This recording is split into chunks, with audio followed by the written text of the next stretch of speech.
The 13th Fall. The air smelled of rain, rust, and cigarette smoke. It was October 13th, again. The date clung to Hayden Clarke like a chill she couldn't shake, a whisper in her bones that something wasn't right. East Ridge High loomed in the twilight like an ancient sentinel, its windows black and hollow, its brick walls damp and crumbling with the weight of time. Inside, the hallways stretched on like arteries of some living, breathing beast, floors creaking, lockers groaning softly when the wind rattled through the broken panes of glass on the upper levels. "You coming or what?" Kayla's voice snapped Hayden from her trance. She stood by the stairwell, arms crossed, a smirk on her lips that never quite reached her eyes. Hayden adjusted the straps of her worn backpack. "I don't know. This feels wrong." Kayla rolled her eyes and flicked her lighter, the tiny flame throwing shadows across her face. "God, you sound like my grandma. It's just a rooftop. Everyone's done it." "Yeah," Lex chimed in, leaning against the wall and exhaling a lungful of strawberry vape. "It's not like the ghost is real." Troy and Simon laughed, but the sound was brittle, forced. It echoed too loudly in the deserted hallway. Hayden's voice dropped.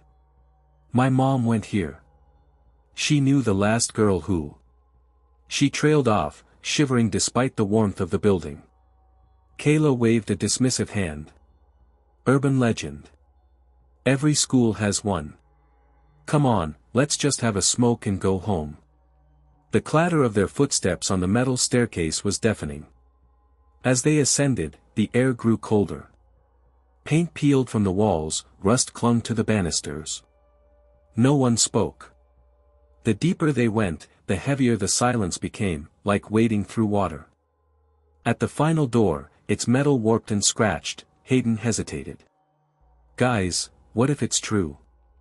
Kayla huffed. "You're seriously spooked? By some stupid story about Anna Ward?" Simon shrugged. "My older brother said he knew someone who saw her. Said her face was all twisted." "Bullshit," Troy muttered, but his voice cracked. Hayden chewed her lip. "How much do you even know about her?" The group paused. None of them answered. She pressed on, her voice trembling. "She was bullied. Badly. They, whoever they were, locked her in closets, dumped paint on her, humiliated her every day. She had no one. And then they made her climb up here. As a joke." Kayla sighed. "And then she slipped. Or jumped. Or whatever. The end." "No," Hayden whispered. "Not the end." They pushed the door open. The rooftop stretched before them, wide and empty, the city beyond a sea of dim lights. The wind howled, sharp and wet with the promise of rain. Somewhere, far below, a siren wailed. Kayla led the way, cigarette already lit. "See? No ghosts." The others followed, lighting up one by one. Hayden stayed near the door, her fingers trembling. "This is the spot, right?" Lex asked. "Where she fell?" "Yeah," Simon murmured, his eyes darting around nervously. "Right here." Hayden shivered. The memory of the yearbook photo she'd found in the library flashed in her mind, Anna Ward, pale, dark-haired, with soft eyes that seemed too sad for her 15 years. "She didn't just fall," Hayden said softly. "They pushed her. Or scared her so bad she slipped. They laughed while she died." For a moment, no one spoke. Only the wind. Kayla broke the silence, voice sharp. "Let's take a selfie." Lex groaned. "Seriously?" "Seriously," Kayla snapped. "Prove we did it." They huddled together, forced smiles plastered on their faces. Hayden hesitated, then stepped in. The camera clicked. Kayla lowered the phone and paled. What the hell?" "What?" Troy asked. "Look." Kayla's hands trembled as she held the phone out. There, behind them, stood a girl. Her face twisted in agony, drenched in phantom rain, eyes hollow and black. "Oh my God," Lex whispered. A cold gust slammed the door behind them with a deafening bang. The air turned icy. The wind howled louder. And then, they heard it. A low sobbing. A girl's sobbing. "Run!" Hayden screamed. But feet tangled, hands grasped. The sobbing turned into something worse, a gurgling shriek that clawed into their skulls. Anna was there. She moved like broken marionette, neck twisted, hands outstretched. Her voice was a wet rasp. "You pushed me." Kayla froze. I didn't." The ghost lunged. Hayden screamed as cold fingers wrapped around Kayla's throat. The girl's body lifted off the ground, her mouth opening in a silent, breathless scream. Eyes bulged. Veins darkened. "Stop!" Hayden sobbed. "Please, Anna." But Anna's hollow eyes were endless, empty. With one sickening twist, Kayla's body sailed over the edge. The others screamed. The sound that followed, the wet, bone-snapping crack as Kayla hit the pavement, was a sound none of them would ever forget. And then, silence. Anna was gone. The door creaked open. 1 week earlier. Hayden sat alone in the library, the glow of the overhead lights painting her skin a ghostly pale. A stack of dusty yearbooks lay open before her, fingers tracing the faded black and white images of faces long gone. Her fingertips stopped on one name, Anna Ward, class of 2001. The photo captured Anna mid-smile, her eyes soft but distant. Something about her expression unsettled Hayden. There was a sadness baked into the picture itself, as though Anna had known, even then, that her story would end in tragedy. "Looking for something, dear?" Mrs. Green, the elderly librarian, approached cautiously, voice gentle but laced with unease. Hayden looked up, startled. I just wanted to know more about Anna Ward." The old woman's face drained of color. She sank into the chair opposite Hayden, her hands folding nervously. "You shouldn't be digging into that. Some things are better left alone." "Please," Hayden pressed. "I keep dreaming about her. I think something's happening again." For a moment, Mrs. Green was silent, her eyes misty. Then, she exhaled shakily. "I was here when it happened. I was the new librarian back then. Anna, she was sweet. Timid. The kind of girl who made herself small because the world taught her to. And the others, they tore her apart." Hayden's voice was barely a breath. "What did they do?" Mrs. Green's eyes darkened. "It started with teasing. Her clothes, her stutter. Then it got worse. Locking her in closets. Shaving off pieces of her hair. Dumping pig's blood on her from the science lab. Teachers ignored it. Everyone did. Until it killed her." The weight of those words left the air heavy.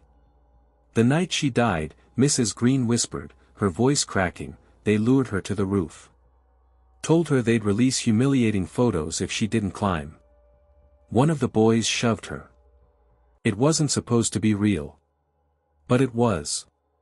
Her head hit the ledge. She fell. And she never got back up." Hayden felt tears burn her eyes. "And the curse?" The librarian nodded. "Every 10 years, like clockwork. Always a girl. Always the roof. Always October 13th. A silence stretched between them. I think it's starting again," Hayden whispered. 3 days before. The first sign came at night. Hayden lay in bed, half asleep when she heard it, soft crying. At first, she thought it was the wind. But then. "Help me, please." She bolted upright. The voice was right beside her ear. Her lamp flickered. The air turned cold. She scrambled for her phone, flashlight trembling in her grasp. In the reflection of her window, she saw it, a girl's face, pale and tear-streaked, her lips barely moving. Don't let them. Then, gone. 2 days before. Hayden, you okay? Simon asked, waving a hand in front of her dazed face. They sat outside, the others laughing over shared vapes and soda cans. Hayden barely heard them. I think something's wrong, she murmured. I keep seeing her. Hearing her. Who? Anna, she whispered. I think she's reaching out. Simon chuckled nervously. You're freaking yourself out. It's just the anniversary getting in your head. Everyone's been talking about it. Hayden shook her head, eyes haunted. No, Simon. It's real. I felt her last night. She's angry. She's broken. And she doesn't want to be alone anymore. The others teased her, called her ghost girl, but in their laughter, she saw the flicker of fear. The night of October 13th, continuation. Hayden sobbed as Kayla's broken body vanished over the edge. The shriek, the sound of snapping bones, was still echoing in her ears when the door creaked open by itself. Move! Simon shouted, shoving Lex toward the exit. The group barreled down the stairs, footsteps pounding, breath ragged. But Hayden hesitated. She turned back, eyes blurring with tears, and in that moment, she saw her. Anna. Standing silently near the edge, her translucent face twisted in endless sorrow. Blood still dripping from her broken skull, her hollow eyes fixed on Hayden. I'm sorry, Hayden whispered through her tears. I'm so sorry. The ghost's lips moved, help me. And then she vanished. The aftermath. The news hit East Ridge High like a sledgehammer. Another student dead, another girl. Kayla Mitchell. They ruled it an accident, of course. They always did. But the whispers churned, the curse, the ghost, Anna Ward. Hayden barely slept. When she closed her eyes, she saw Kayla's twisted face, heard her bones snap, felt the icy breath of Anna's sorrow on her neck. She walked the halls like a ghost herself, shadows under her eyes, every creak of the school making her flinch. In the cafeteria, students buzzed with half-truths. She fell. Just like the legend. My cousin said her older sister saw it happen 10 years ago. It's real. The ghost is real. Simon and Lex sat with Hayden but spoke little. The horror of that night had carved something deep into all of them, something raw, jagged, and unspoken. Hayden finally broke the silence. I keep seeing her. Even now. Lex's hands shook. I can't sleep. Every time I close my eyes, I see Kayla's face. Simon's voice was flat, hollow. We shouldn't have gone up there. At home. That evening, Hayden sat across from her mother in the living room. The TV droned in the background, but neither of them watched it. The air was thick, uneasy. Mom, Hayden said quietly. Do you remember Anna Ward? Her mother flinched. The color drained from her face. Why are you asking about that? Hayden's throat tightened. Because. I saw her. I saw her on the roof. She's real. And she's still there. For a long time, her mother was silent. Then, I knew her. Not well. But I remember. The things they did to her, they were unspeakable. And the night she died. I was supposed to be there. I was supposed to meet them, but I got sick. I never forgave myself. Tears welled in her mother's eyes. I've never set foot on that roof. Not since. Hayden whispered, she's still there, Mom. She's still suffering. The descent. That night, Hayden dreamed of the rooftop again, but this time it was different. She was Anna. The cold. The voices jeering. The terror. Jump, freak. Do it. Hands shoving. Air whipping past her face. The sickening crack of bone. The void. Hayden woke screaming, her sheets tangled, her skin clammy with cold sweat. In the mirror across the room, for the briefest of seconds, Anna's face stared back. The final confrontation. Hayden couldn't let it end like this. The cycle had to break. The next evening, under the bruised purple sky, she returned. Alone. To the roof. The door groaned open. The wind moaned. Anna, she whispered, her voice shaking. Please, come out. For a moment, nothing. Then, shadows swirled. Frost crystallized on the concrete. And Anna appeared, translucent, her head still twisted from her fatal fall, her eyes bottomless pools of despair. Hayden's tears streamed freely. I'm not here to hurt you. I want to understand. To help. Anna's ghost drifted closer, her form flickering like an old film. The air grew impossibly cold. Her mouth moved, they laughed while I died. Hayden stepped forward. I know. I saw it. I felt it. But you don't have to keep doing this. You don't have to be alone anymore. The ghost's face contorted, pain, rage, grief, until finally, something shifted. The howling wind stilled. Anna's eyes, those hollow, endless eyes, softened. In a voice barely audible, I was so scared. Hayden's voice cracked. I know. I know you were. For one timeless moment, the ghost reached out. Hayden hesitated, then took the icy hand.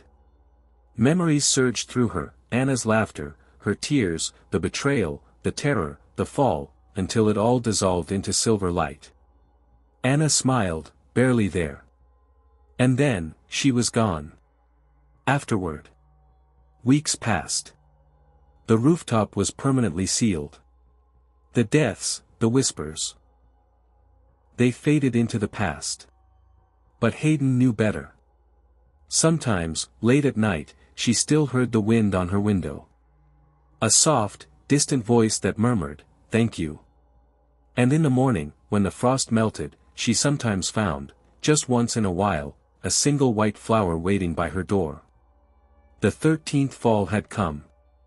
And, at last, it had ended.